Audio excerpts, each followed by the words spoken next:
बिस्मिल्लाहिर्रहमानिर्रहीम अस्सलाम वालेकुम। हाय गाइस, दिस इज़ अशर अली शेख। और जो हमारी आज की वीडियो है उसमें जो है हम डिस्कस करने वाले हैं पास्ट पेपर्स के न्यूमेरिकल्स जो हमारे पास हैं हीट इक्वेशन से रिलेटेड। तो जो सबसे पहले हम डिस्कस करेंगे वो है 2009 का न्यूमेरिकल। जैसा कि हमने लास्ट वीडियो के अंदर डिस्कस किया था कि कैसे हम जो हीट इक्वेशंस के न्यूमेरिकल्स को सॉल्व करते हैं, बिल्कुल उसी प्रोसीजर को फॉलो करते हुए स्टार्ट करते हैं। तो हमारे पास ये क्वेश्चन गिवन है, उससे रिलेटेड डाटा मौजूद है। तो स्टार्ट करते हैं। सबसे पहले हमें क्या देखना पड़ता है, हम जो एक सॉल्यूशन बनाते हैं जिसको हम कहते हैं थिंकिंग सॉल्यूशन। थिंकिंग सॉल्यूशन के अंदर हम करते क्या है, थिंक करते हैं, सोचते हैं चीज़ों को। तो हमें क्या क्या चीज़ें चाहिए, सबसे 3 चीज़ें ज़रूरी हैं किसी भी एक हीट इक्वेशन को सॉल्व करने के लिए। हर एक कंपोनेंट जो है उससे रिलेटेड 3 चीज़ें हमें देखनी है। जैसे कि हमारे पास ये रहा कार्बन, तो इस कार्बन से रिलेटेड हमें सबसे पहले ढूंढना है कि किस इक्वेशन में मिल रहा है। तो इक्वेशन नंबर 2, तो पहला काम हो गया। दूसरा काम क्या कि हमारे पास रिएक्टेंट साइड पर या प्रोडक्ट साइड पर है, ये रिएक्टेंट साइड पर हमारे पास गिवन डाटा में मिल जा रहा है ये, तो ये दूसरा काम भी हो गया। तीसरा काम क्या है कि कितने मोल हमारे पास लिखा हुआ है जो हमें कैलकुलेट करना है, जिसमें के मुतालिक हमें हीट इक्वेशन यानी हीट चेंज हमें फाइंड करना है। तो उसमें हमारे पास जो कार्बन है वो कितने मोल लिखा हुआ है, 3 मोल लिखा हुआ है। तो गिवन डाटा में भी हमें क्या करना पड़ेगा, इसको 3 मोल करने के लिए इस इक्वेशन को मल्टीप्लाई करना पड़ेगा। दूसरा सब्सटेंस क्या है हमारे पास, हाइड्रोजन। तो उसके लिए भी हम उसी 3 चीज़ों को देखेंगे कि सबसे पहले हम ढूंढेंगे कि हमारे पास किस इक्वेशन में मौजूद है। जो पहला काम है इक्वेशन नंबर 3 में हमारे पास मौजूद है। दूसरा काम क्या है हमारे पास, जो H2 है हमारे पास ये कितने मोल है, यहाँ पर जो H2 है ये कितने मोल है, हमारे पास 4 मोल है। और जो हमारे पास गिवन डाटा है ये हमारे पास कितने मोल है, 1 मोल है। तो हमें इससे क्या करना होगा, मल्टीप्लाई करना पड़ेगा। तीसरी क्या चीज़ है, हाइड्रोजन मॉलिक्यूल रिएक्टेंट साइड पर या प्रोडक्ट साइड पर है। रिएक्टेंट साइड पर है हमारे पास जो इक्वेशन हमें फाइंड करनी है जिसकी इंथैल्पी चेंज, गिवन डाटा में हमारे पास H2 कहाँ पर है, रिएक्टेंट साइड पर है। तो ये काम भी ठीक हुआ हमारे पास। अब देखते हैं एक और चीज़ को जो कि C3H8 है। तो इसको भी हम सबसे पहले तलाश करते हैं। जो पहला काम है तो किस इक्वेशन में हमारे पास ये मिल जा रहा है, इक्वेशन नंबर 4 में मिल जा रहा है। दूसरा काम क्या होता है कि हमारे पास चेक करना होता है कि कितने मोल है C3H8, तो 1 मोल है। गिवन जो हमारे पास डाटा है उसमें भी 1 मोल हमें ही नज़र आ रहा है। तीसरा काम क्या होता है हमारे पास कि C3H8 जो है या कोई भी जो सब्सटेंस है वो रिएक्टेंट साइड पर या प्रोडक्ट साइड पर है, जो हमारे पास जिस क्वेश्चन का इंथैल्पी चेंज हमें कैलकुलेट करना है। तो C3H8 कहाँ पर है हमारे पास, प्रोडक्ट साइड पर। तो प्रोडक्ट साइड पर है तो हमारे पास जो गिवन डाटा है उसमें कहाँ पर है, ये रिएक्टेंट साइड पर। तो उसके लिए हम क्या कर देंगे, इस इक्वेशन को रिवर्स कर देंगे। तो चलते हैं अपने सॉल्यूशन की तरफ, जो हमारे पास थ्योरेटिकल सॉल्यूशन है। तो हमने लिखते हैं यहाँ पर हम सॉल्यूशन, ये जो हमारे पास बोर्ड का जो पैटर्न है, बोर्ड का जो क्राइटेरिया है कि उसी तरह से हम इसको सॉल्व करने जा रहे हैं। सबसे पहले हम यहाँ पर क्या करना है, हमें कार्बन का डाटा हमें सॉल्व करना है। तो कार्बन से रिलेटेड काम करेंगे हम यहाँ पर। तो उसके लिए हमें कौन सी इक्वेशन लेनी पड़ेगी, इक्वेशन नंबर 2।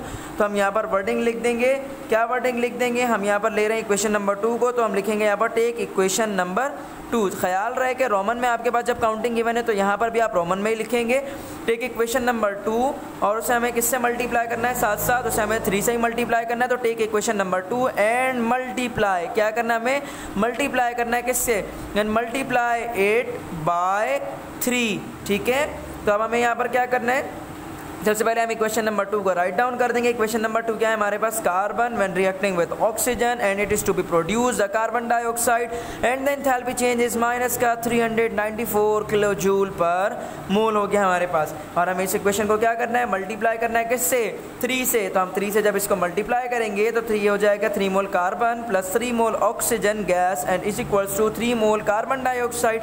एंथैल्पी चेंज जो है वो भी मल्टीप्लाई हो जाएगा। तो जो हमारे पास एंथैल्पी चेंज है उसको हमने मल्टीप्लाई करने के लिए मैंने पहले ही सॉल्यूशन करके रखा हुआ है कि हमें क्या करना है, 394 को मल्टीप्लाई करना है जब हम 3 से। तो हमारे पास जो आंसर आएगा वो आंसर क्या आ जाएगा आपके पास, माइनस का 1182 किलो जूल पर मोल। या आप चाहे तो न्यूमेरिकल पर आप कर लीजिएगा, वो कैलकुलेटर पर आप इसको सॉल्व कर लीजिएगा। मुझे इस इक्वेशन को यहाँ पर जो है वीडियो के अंदर इस वीडियो को ज़्यादा लंबी नहीं करनी, तो इसी वजह से मैंने क्या किया है, इसको पहले ही सॉल्व करके रख लिया है। तो अच्छा, ये जो हमारे पास इक्वेशन बन गई है जिस पर हमने वर्कआउट कर लिया है। अब ये जो इक्वेशन है ये टोटली न्यू इक्वेशन है पिछली अदर इक्वेशन से। तो हम इस इक्वेशन को क्या नाम दे देंगे, एक नया नाम देंगे। तो इक्वेशन नंबर 4 तक नाम दिया हुआ है पहले से, तो इस इक्वेशन को हम क्या नाम दे देंगे, इक्वेशन नंबर 5 का नाम दे देंगे।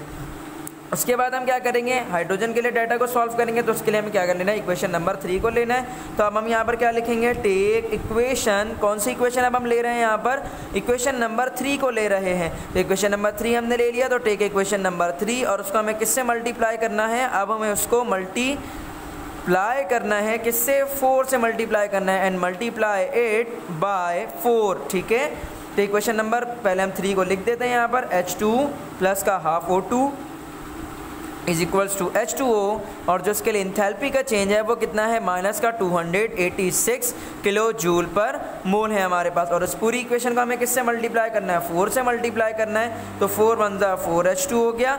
अच्छा 4 1 4 एंड डिवाइडेड बाय 2, तो ये हमारे पास क्या बात हो गई, ये हमारे पास बिल्कुल इस तरह की बात हो गई कि 4 मल्टीप्लाई 1/2, तो 4 1 4 हो गया, डिवाइड बाय 2 तो 2 2 4 हो गया। तो फाइनल आंसर क्या आ रहा है, 2। तो हम डायरेक्टली यहाँ पर क्या लिख देंगे, 2O2 is equals to 4 1 4 H2O हो गया हमारे पास। और जो इंथैल्पी का चेंज है वो भी क्या हो जाएगा हमारे पास, 4 से मल्टीप्लाई होगा। तो माइनस का 286 जब 4 से मल्टीप्लाई होता है तो आंसर आता है माइनस का 1144 किलो जूल पर मोल। ये आप लोग कैलकुलेटर से कीजिएगा, ठीक है। अच्छा ये जो इक्वेशन है हमारे पास जो अभी फॉर्म हुई है ये भी टोटली क्या है, बिल्कुल चेंज है पिछली तमाम इक्वेशन से। तो इसको अभी हम क्या नाम दे देंगे, एक नया नाम देंगे। इसका हमने क्या नाम दे दिया, इक्वेशन नंबर 6 हमने इसको कह दिया, ठीक है। अब उसके बाद हम क्या करते थे, ये दोनों इक्वेशन में हमारे पास क्या मिल रहा है, हमें एक इक्वेशन में रिएक्टेंट मिल जा रहा है 3 मोल कार्बन, और दूसरी इक्वेशन में हमें क्या मिल जा रहा है, 4 मोल हाइड्रोजन मिल जा रहा है, जो कि हमें एंथैल्पी चेंज इस इक्वेशन के लिए कैलकुलेट करना है। उसमें हमें ये दोनों चीज़ें क्या है, एक ही रिएक्शन में चाहिए। तो इसके लिए हम क्या करेंगे, इन दोनों को एक ही रिएक्शन में करने के लिए हम इन दोनों इक्वेशन को क्या कर देंगे, ऐड कर देंगे। तो अब हम उसके लिए क्या लिखेंगे यहाँ पर, टेक इक्वेशन, कौन सी इक्वेशन हम ले रहे हैं, इक्वेशन नंबर 5 को ले रहे हैं, और कौन सी इक्वेशन ले रहे हैं हम, इक्वेशन नंबर 6 को ले रहे हैं, और उसको हम क्या कर देंगे, ऐड कर देंगे। तो इसके लिए हम क्या लिख रहे हैं, take equation number 5 and 6 and add them, ठीक है। इनको हम क्या कर देंगे, ऐड कर देंगे, ठीक है। ऐड बोथ भी आप लिख सकते हैं यहाँ पर। तो इक्वेशन नंबर 5 क्या थी हमारे पास, इक्वेशन नंबर 5 थी हमारे पास 3C प्लस का 3O2 is equals to 3 mole carbon dioxide, और उसके लिए जो इंथैल्पी का चेंज था वो कितना था, माइनस का 1182 किलो जूल पर मोल। उसको हम किसके साथ ऐड कर रहे हैं, इक्वेशन नंबर 6 के साथ ऐड कर रहे हैं। तो इक्वेशन नंबर 6 के साथ ऐड करेंगे तो इक्वेशन नंबर 6 हम पहले लिख देंगे 4H2 प्लस का 2O2 is equals to 4H2O, और जो इसके लिए एंथैल्पी का चेंज है वो कितना है हमारे पास, माइनस का 1144 किलो जूल पर मोल। अब इन दोनों इक्वेशन को हमें क्या करना है, ऐड करना है। तो इन दोनों इक्वेशन को हम एक साथ क्या कर देंगे, ऐड कर देंगे। तो ऐड करने की वजह से अब जो हमारे पास क्या बन जाएगी इक्वेशन, रिएक्टेंट क्या है 3 मोल कार्बन, तो ये हो गया 3 मोल कार्बन। अच्छा उसके बाद क्या है हमारे पास 3 मोल ऑक्सीजन, और अगली इक्वेशन में भी 3 मोल ऑक्सीजन है, तो ये दोनों क्या हो जाएंगे ऐड, तो 3 और 2 5, तो 5 मोल O2 हो गया। और उसी के साथ साथ हमारे पास क्या बच गया, 4 मोल H2। तो हमारे पास कार्बन आ गया, ऑक्सीजन आ गया, और 4 मोल H2 आ गया। अब क्या है हमारे पास 3 मोल कार्बन डाइऑक्साइड, और उसके साथ साथ 4 मोल H2O बच रहा है हमारे पास। अब जो एंथैल्पी का चेंज है वो भी क्या है हमारे पास एक ही साथ इक्वेशन में ऐड हो जाएगा, तो माइनस माइनस प्लस, और माइनस का 1182 को जब हम ऐड करेंगे माइनस का 1144 के साथ, तो जो हमारे पास वैल्यू आएगी वो क्या आएगी, माइनस का 2326। तो क्या आ गया, माइनस का 2326 किलो जूल पर मोल हो गया हमारे पास, ठीक है। अब ये जो इक्वेशन है, ये इक्वेशन भी हमारे पास क्या है, टोटली पिछली तमाम इक्वेशन से क्या है, डिफरेंट है, न्यू है। तो इसलिए इस इक्वेशन का हम क्या दे देंगे, एक नाम देंगे। तो इस इक्वेशन के लिए हमारे पास जो नाम दे देंगे वो क्या हो जाएगा हमारे पास, इक्वेशन नंबर 7 हमने इसको कह दिया, ठीक है। ये हो गया इक्वेशन नंबर 7। अब क्या करते हैं हम, लास्ट जो हमारे पास सब्सटेंस है वो क्या है, प्रोडक्ट साइड पर हमें क्या चाहिए, C3H8। तो उसके लिए हम क्या करेंगे, इक्वेशन नंबर 4 को ले लेंगे। तो अब हम यहाँ पर क्या लिखेंगे, टेक, कौन सी इक्वेशन हम ले रहे हैं, टेक इक्वेशन नंबर 4, और उसके हमें क्या कर देना है, रिवर्स कर देना है। तो उसके लिए हम क्या लिखेंगे, एंड रिवर्स टू इट, ठीक है। अब इक्वेशन नंबर 4 को हम लिखते हैं जो कि क्या है, C3H8। तो C3H8 को जब हम फ्लिप कर देंगे, बदल देंगे, उलट देंगे, तब्दील कर देंगे, रिवर्स कर देंगे, तो उसकी वजह से क्या हो जाएगा, जो प्रोडक्ट था हमारे पास 3 मोल कार्बन डाइऑक्साइड और 4 मोल H2O वो बन जाएगा रिएक्टेंट। और जो हमारे पास रिएक्टेंट था जो प्रोपेन C3H8 और उसके साथ साथ 5 मोल ऑक्सीजन, वो क्या बन जाएगा हमारे पास प्रोडक्ट। और जो एंथैल्पी का चेंज था वो कितना था, माइनस का 2200 किलो जूल पर मोल है हमारे पास, ठीक है।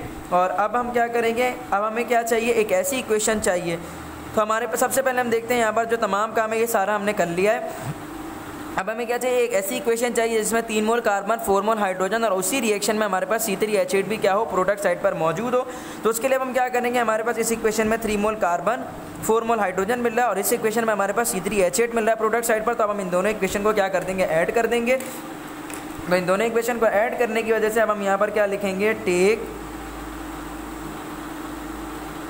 इक्वेशन नंबर, ये कौन सी इक्वेशन थी जो हमारे पास पहले बनी थी, इक्वेशन नंबर 7 अच्छा, अभी जो हमने जिससे रिलेटेड डाटा को सॉल्व किया इस इक्वेशन में, यानी कि इक्वेशन नंबर 4 को जो हमने फ्लिप कर दिया, रिवर्स कर दिया, तो रिवर्स करने के बाद भी ये क्या हो गई हमारे पास, इसमें जो इंथैल्पी का चेंज था पहले क्या था माइनस का 2200, तो अब ये क्या हो जाएगा प्लस का 2200, और ये इक्वेशन क्या है टोटली चेंज हो गई पिछले तमाम इक्वेशन से। तो इस इक्वेशन का नाम हम क्या दे देंगे, एक नया नाम देंगे, इसको हम क्या दे देते हैं, इक्वेशन नंबर 8 कह देते हैं। ठीक है, तो अब हमें क्या करना है, इन दोनों इक्वेशंस को ही ऐड करना है आपस में। तो हम क्या लिखेंगे, टेक इक्वेशन नंबर 7 एंड कौन सी इक्वेशन हमें ले लेनी है, इक्वेशन नंबर 8, और से हम क्या कर देना है, ऐड कर देना है। तो इसके लिए हम क्या लिखेंगे, एंड ऐड दैम। ठीक है, तो इन दोनों को हम क्या कर देंगे, ऐड कर देंगे। तो हमें take equation number 7 and 8 and add them. ठीक है, तो इक्वेशन नंबर 7 के हमारे पास 3 mole carbon 5 mole oxygen gas plus का 4 mole hydrogen gas is equals to 3 mole carbon dioxide gas plus का 4 मोल H2O, और जो इंथैल्पी का चेंज है वो कितना है हमारे पास, माइनस का 2326 किलो जूल पर मोल है हमारे पास। ठीक है, और जो हमारे पास अगली इक्वेशन है, इक्वेशन नंबर 8, वो क्या है हमारे पास, 3 मोल कार्बन डाइऑक्साइड जब वो किससे रिएक्ट हो रहा है हमारे पास 4 मोल H2O के साथ, तो क्या बनना है हमारे पास C3H8 बन रहा है, और उसके साथ साथ हमारे पास क्या बनना है 5 मोल ऑक्सीजन गैस, और जो इंथैल्पी का चेंज है वो कितना आ रहा है हमारे पास, प्लस का 2200 किलो जूल पर मोल था हमारे पास। ठीक है, अब हमें क्या करना है, इन दोनों इक्वेशंस को ऐड कर देना। तो इन दोनों इक्वेशंस को ऐड करने के लिए हम क्या करेंगे, यहाँ पर सारे रिएक्टेंट को एक ही इक्वेशन में ऐड कर देंगे, और जो एक जैसी चीज़ें होंगी उनको हम एक ही दफ़ा में ऐड कर देंगे। तो 3 मोल कार्बन हमारे पास है, उसके अलावा 5 मोल ऑक्सीजन गैस है हमारे पास, 4 मोल हाइड्रोजन गैस है हमारे पास, और उसी के साथ साथ हमारे पास 3 मोल कार्बन डाइऑक्साइड भी और 4 मोल H2O भी है। और उसी के साथ साथ प्रोडक्ट साइड पर हमारे पास क्या है, 3 मोल कार्बन डाइऑक्साइड है, 4 मोल H2O है हमारे पास, 1 मोल C3H8 है हमारे पास, और 5 मोल हमारे पास ऑक्सीजन गैस है। और जो इंथैल्पी का चेंज आएगा वो क्या आएगा, प्लस माइनस माइनस। तो 2326 को जब हम प्लस करेंगे किसके साथ, 2200 के साथ, तो प्लस माइनस माइनस आ जाएगा हमारे पास। तो जो आंसर आएगा वो आएगा माइनस का 126, माइनस का 126, इसको आप किलो जूल पर मोल, इसको आप कैलकुलेटर पर कर लीजिएगा, टाइप कीजिएगा माइनस का 2326 प्लस का 2200, तो फाइनल आंसर आएगा माइनस का 126 किलो जूल पर मोल। तो अब इसमें क्या करेंगे, जो चीज़ें हमारे पास एक जैसी हैं रिएक्टर और प्रोडक्ट में, उसको हम कैंसिल आउट कर देंगे। जैसे 5 मोल ऑक्सीजन गैस एक जैसी है, इसी तरह से 4 मोल H2 हमारे पास कैंसिल हो गया। तो हमारे पास क्या क्या चीज़ें बच गई, अभी एक और चीज़ है जो कैंसिल हो गई, 3 मोल कार्बन डाइऑक्साइड हमारे पास कैंसिल हो गया। तो जो चीज़ें बची उनको अब हम क्या कर देंगे, एक साथ राइट डाउन कर देंगे। क्या क्या बचा हमारे पास बचा 3 मोल कार्बन, और उसके अलावा हमारे पास बचा 4 मोल हाइड्रोजन गैस, और प्रोडक्ट साइड पर हमारे पास क्या मिला, C3H8, और जो इंथैल्पी का चेंज है वो कितना है हमारे पास, माइनस का 126 किलो जूल पर मोल। तो आप देख सकते हैं हमारे पास जिस हीट इक्वेशन के बारे में हमें कह रहा था कि उसकी हीट इंथैल्पी चेंज को फाइंड करें, तो हमने उस इक्वेशन को फॉर्म में कर लिया, और उसकी जो इंथैल्पी चेंज है उसको हमने क्या कर लिया, यहाँ पर कैलकुलेट कर लिया। तो इस तरह से हम क्या करेंगे, इस पूरे इस क्वेश्चन को हम सॉल्व करेंगे, और इसका जो फाइनल आंसर होगा वो फाइनल आंसर की हम बाकायदा क्या लिखेंगे, स्टेटमेंट लिखेंगे। तो स्टेटमेंट हम क्या लिखेंगे, इससे रिलेटेड जो स्टेटमेंट आई थी क्वेश्चन की वो क्या थी, calculate the heat of formation of propane. तो हम आंसर क्या लिखेंगे, द हीट ऑफ फॉर्मेशन। तो हीट ऑफ फॉर्मेशन जो हमारे पास, उसमें जो इंथैल्पी का चेंज है वो कितना है हमारे पास, द हीट ऑफ फॉर्मेशन है किसका, the heat of formation enthalpy change of propane is minus का 126 किलो जूल पर मोल है। तो हीट ऑफ फॉर्मेशन यानी जो इंथैल्पी चेंज हमारे पास प्रोपेन का वो कितना है, माइनस का 126 किलो जूल पर मोल। तो ये हो गया हमारे पास स्टैंडर्ड वे में इसको हम कैसे सॉल्यूशन देते हैं, किस तरह से हम इसको सॉल्व करते हैं। जिन लोगों को ये बातें समझ आ गई हैं तो वो काइंडली इसको एक बार देखने के बाद खुद से सॉल्व करने की कोशिश करें, और आप लोगों को कोई भी परेशानी है तो इस वीडियो के कमेंट सेक्शन में आप लोग मुझे बता दीजिए, और जो इसकी नेक्स्ट वीडियो होगी उसके अंदर हम जो इसके आगे के न्यूमेरिकल्स हैं उसको हम सॉल्व करेंगे। अच्छा, इसके आगे के न्यूमेरिकल्स को हम सॉल्व तो करेंगे, लेकिन इसमें जो है मैं आप लोगों को एक होमवर्क देता हूँ जो आप लोगों को खुद करना है। जो 2010 का है हमारे पास न्यूमेरिकल, उसको आप लोगों ने खुद बनाना है, और उसके बाद जो है 2011 में कोई क्वेश्चन नहीं है हमारे पास, लेकिन जो 2012 है उसको हम सॉल्व करेंगे। तो जो आपका होमवर्क है वो क्या है, जो आप लोगों को खुद से बनाना है, वो कौन सा क्वेश्चन है जो आप लोगों को खुद से बनाना है, दैट इज़ द 2010।